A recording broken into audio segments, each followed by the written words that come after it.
முஹம்மது ஸல்லல்லாஹு அலைஹி வஸல்லம் கைபர் யுத்தத்தில் நஞ்சூட்டப்பட்ட ஒரு ஆட்டிறைச்சியை சாப்பிட்டார்கள். நஞ்சூட்டப்பட்ட ஆட்டிறைச்சியை சாப்பிட்டார்கள். அந்த வருத்தத்தை சக்கராத்தில் உணர்ந்தார்கள். சொன்னார்கள் ஸல்லல்லாஹு அலைஹி வஸல்லம், யா ஆயிஷா லா அஸாலு அலமத் த்ஆமில் லதி அகல்து பி கைபர்.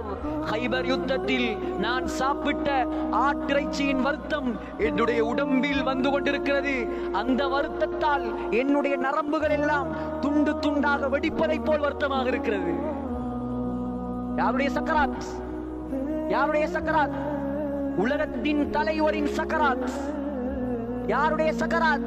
யார் சுவர்க்கத்தை முதலாவதாக தட்டுவாரோ அவர்களுடைய சக்கராத். யாருடைய சக்கராத்? யார் முதல் முறை கியாமத்துடைய நாளில் அல்லாஹ்விடம் நமக்காக பேசுவார்களோ அவர்களுடைய சக்கராத் இது. நம்முடைய சக்கராத் அல்லாஹ் காப்பாற்ற வேண்டும். சகோதரர்களே, எந்த அளவு வருத்தப்பட்டார்கள். பக்கத்தில் ஒரு நீர் தடாகம் இருந்தது. தண்ணியை அள்ளி அள்ளி மேலில் ஊற்றிக்கொண்டு முஹம்மது ஸல்லல்லாஹு அலைஹி வஸல்லம் அல்லாஹ்விடம் கெஞ்சினார்கள், லா இலாஹ இல்லல்லாஹ், லா இலாஹ இல்லல்லாஹ். உலகத்தில் வாழும்போது கலிமாவோட வாழ்ந்தா தான் சக்கராத்துல கலிமா வரும்.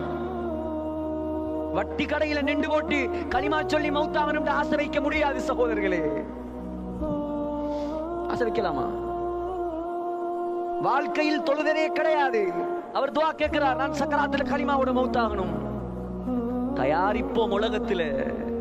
முஹம்மது ஸல்லல்லாஹு அலைஹி வஸல்லம் கையை ஏந்தி லா இலாஹ இல்லல்லாஹ், லா இலாஹ இல்லல்லாஹ், இன்னலில் மௌத்தி சக்கராத். மௌத்துக்கு சக்கராத் இருக்குது, மௌத்துக்கு சக்கராத் இருக்குது.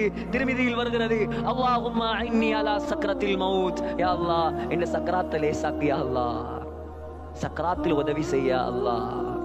சகோதரர்களே, சக்கராத்தை அடையவிருக்கிறோம் நானும் நீங்களும்.